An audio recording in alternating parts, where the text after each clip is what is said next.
ओम श्री परमात्मने नमः। गीता अपनी शैली के अनुसार पहले प्रस्तुत विषय का विवेचन करती है, फिर करने से लाभ और ना करने से हानि बताती है। इसके बाद उसका अनुष्ठान करने की आज्ञा देती है। यहाँ भी भगवान अर्जुन के प्रश्न का उत्तर देते हुए पहले कर्मों के सर्वथा त्याग को असंभव बताते हैं, फिर कर्मों का स्वरूप से त्याग करके मन से विषय चिंतन करने को मिथ्याचार बताते हुए निष्काम भाव से कर्म करने वाले मनुष्य को श्रेष्ठ बताते हैं। अब आगे के श्लोक में भगवान अर्जुन को उसी के अनुसार कर्तव्य कर्म करने की आज्ञा देते हैं। नियतम कुरु कर्म त्वम कर्म जायो हय कर्मणा श्रीर्यात्रापि च तेना प्रसिद्ध्य द कर्मणा। शास्त्रों में विहित तथा नियत दो प्रकार के कर्मों को करने की आज्ञा दी गई है।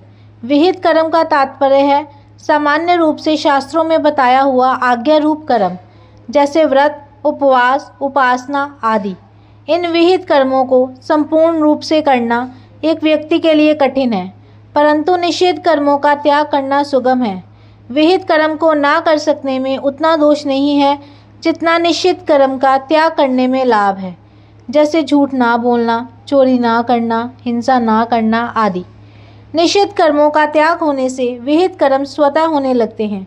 नियत कर्म का तात्पर्य है वर्ण, आश्रम, स्वभाव एवं परिस्थिति के अनुसार प्राप्त कर्तव्य कर्म, जैसे भोजन करना, व्यापार करना, मकान बनवाना, मार्ग भूले हुए व्यक्ति को मार्ग दिखाना आदि।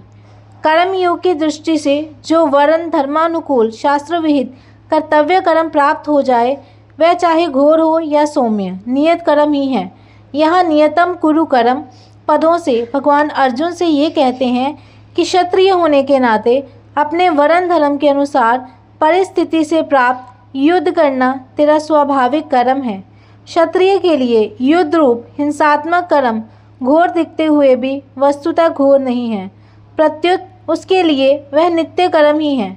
दूसरे अध्याय में भगवान ने कहा है कि सब धर्म की दृष्टि से भी युद्ध करना तेरे लिए नियत कर्म है। सब धर्ममपि चावेक्ष्य न विक्मिपु तुहर्षि। वास्तव में तो सब धर्म और नियत कर्म दोनों एक ही हैं। यद्यपि दुर्योधन आदि के लिए भी युद्ध वर्ण धर्म के अनुसार प्राप्त कर्म है, तथापि वह अन्याय युक्त होने के कारण नियत कर्म से अलग है, क्योंकि वे युद्ध करके अन्यायपूर्वक राज्य छीनना चाहते हैं। अतः उनके लिए यह युद्ध नियत तथा धर्मयुक्त कर्म नहीं है। इसी अध्याय के पहले श्लोक में आए हुए जयासी पद का उत्तर भगवान यहाँ ज्याय पद से ही दे रहे हैं। वहाँ अर्जुन का प्रश्न है कि यदि आपको कर्म की अपेक्षा ज्ञान श्रेष्ठ मान्य है तो मुझे घोर कर्म में क्यों लगाते हैं। इसके उत्तर में यहाँ भगवान कहते हैं कि कर्म ना करने की अपेक्षा कर्म करना ही मुझे श्रेष्ठ मान्य है। इस प्रकार अर्जुन का विचार युद्ध रूप घोर कर्म से निवृत्त होने का है और भगवान का विचार अर्जुन को युद्ध रूप नियत कर्म में प्रवृत्त करने का है। इसीलिए आगे 18वें अध्याय में भगवान कहते हैं कि दोषयुक्त होने पर भी सहज कर्म का त्याग नहीं करना चाहिए। सहजम कर्म कौन्तेय सदोषमपि न त्यजेत। कारण कि इसके त्याग से दोष लगता है एवं कर्मों के साथ अपना संबंध भी बना रहता है। अतः कर्म का त्याग करने की अपेक्षा नियत कर्म करना ही श्रेष्ठ है। फिर आसक्ति रहित होकर कर्म करना तो और भी श्रेष्ठ माना गया है, क्योंकि इससे कर्मों के साथ सर्वथा संबंध विच्छेद हो जाता है। अतः भगवान इस श्लोक के पूर्वार्ध में अर्जुन को अनासक्त भाव से नियत कर्म करने की आज्ञा देते हैं और उत्तरार्ध में कहते हैं कि कर्म किए बिना तेरा जीवन निर्वाह भी नहीं होगा। कर्म योग में कर्म ज्यायो हाय कर्मन ये भगवान का प्रधान सिद्धांत है। इसी को भगवान ने माते संगोत्स्व कर्मणि पदों से स्पष्ट किया है कि अर्जुन तेरी कर्म ना करने में आसक्ति ना हो। कारण ये है कि कर्तव्य कर्मों से जी चुराने वाला मनुष्य प्रमाद, आलस्य और निद्रा में अपना अमूल्य समय नष्ट कर देगा अथवा शास्त्र निषिद्ध कर्म करेगा, जिससे उसका पतन होगा। स्वरूप से कर्मों का त्याग करने की अपेक्षा कर्म करते हुए ही कर्मों से संबंध विच्छेद करना श्रेष्ठ है। कारण कि कामना, वासना, फलासक्ति, पक्षपात आदि ही कर्मों से संबंध जोड़ देते हैं, चाहे मनुष्य कर्म करे अथवा ना करे। कामना आदि के त्याग का उद्देश्य रखकर कर्म योग का आचरण करने से कामना आदि का त्याग बड़ी सुगमता से हो जाता है। अर्जुन के मन में ऐसा भाव उत्पन्न हो गया था कि अगर कर्म ही न करें तो कर्मों से स्वतः संबंध विच्छेद हो जाएगा। इसलिए भगवान नाना प्रकार की युक्तियों द्वारा उनको कर्म करने के लिए प्रेरित करते हैं। उन्हीं युक्तियों में एक इस युक्ति का वर्णन करते हुए भगवान कहते हैं कि हे अर्जुन, तुम्हें कर्म तो करने ही पड़ेंगे, अन्य की तो बात ही क्या है। कर्म किए बिना तेरा शरीर निर्वाह भी असंभव हो जाएगा। जैसे ज्ञान योग में विवेक के द्वारा संसार से संबंध विच्छेद होता है, ऐसे ही कर्म योग में कर्तव्य कर्म का ठीक ठीक अनुष्ठान करने से संसार से संबंध विच्छेद हो जाता है। अतः ज्ञान योग की अपेक्षा कर्म योग को किसी प्रकार से कम नहीं मानना चाहिए। कर्म योगी शरीर को संसार का ही मानकर उसको संसार की ही सेवा में लगा देता है, अर्थात शरीर में उसका कोई अपनापन नहीं रहता। वह स्थूल, सूक्ष्म और कारण शरीर की एकता कर्मशः स्थूल, सूक्ष्म और कारण संसार से करता है, जबकि ज्ञान योगी अपनी एकता ब्रह्मा से करता है।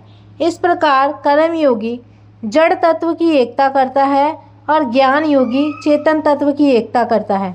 साधन संबंधी मार्मिक बात, अर्जुन की कर्मों से अरुचि है, अर्थात उनके मन में कर्म ना करने का आग्रह है। केवल अर्जुन की ही बात नहीं है, प्रत्युत पारमार्थिक मार्ग के अन्य साधक भी प्राय इस विषय में ऐसी ही बड़ी भूल करते हैं। यद्यपि उनकी इच्छा साधन करने की रहती है और साधन करते भी हैं, तथापि वे अपनी मनचाही परिस्थिति, अनुकूलता और सुख बुद्धि भी साथ में रखते हैं, जो उनके साधन में महान बाधक होती है। जो साधक तत्व प्राप्ति में सुगमता ढूंढता है और उसे शीघ्र प्राप्त करना चाहता है, वह वास्तव में सुख का रागी है, ना कि साधन का प्रेमी। जो सुगमता से तत्व प्राप्ति चाहता है, उसे कठिनता सहनी पड़ती है, और जो शीघ्रता से तत्व प्राप्ति चाहता है, उसे विलंब सहना पड़ता है।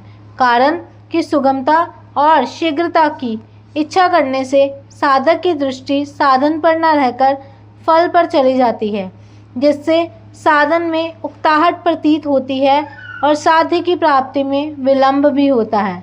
जिसका यह दृढ़ निश्चय या उद्देश्य है कि चाहे जैसे भी हो मुझे तत्व की प्राप्ति होनी ही चाहिए, उसकी दृष्टि सुगमता और शीघ्रता पर नहीं जाती।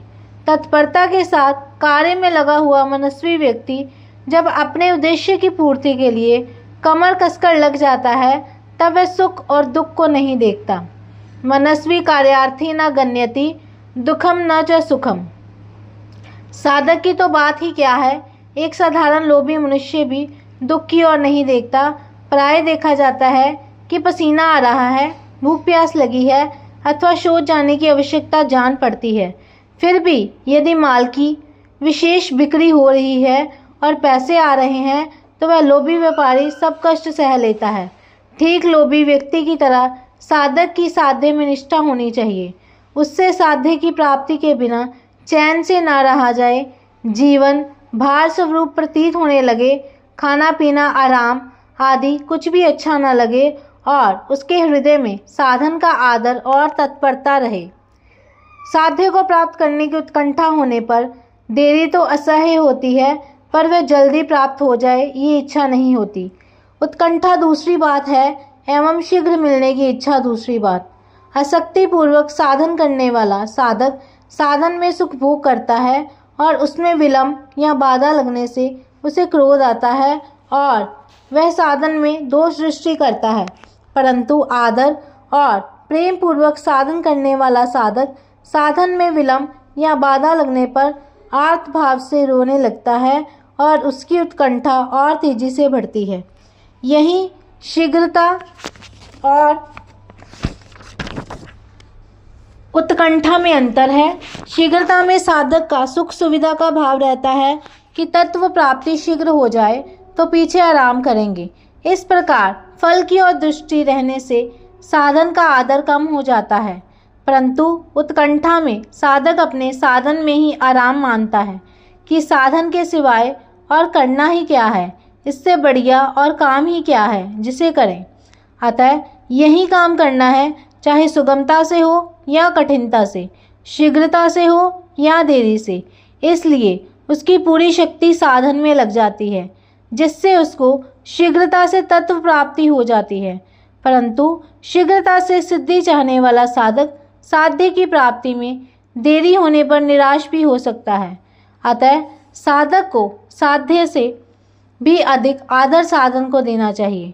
जैसा कि माता पार्वती ने कहा है, जन्म कोटि लगी रगर हमारी, बरूं शंभु न त रहूं कुंवारी, तजऊ न नारद कर उपदेसु, आपो कहें सतबार महेशु।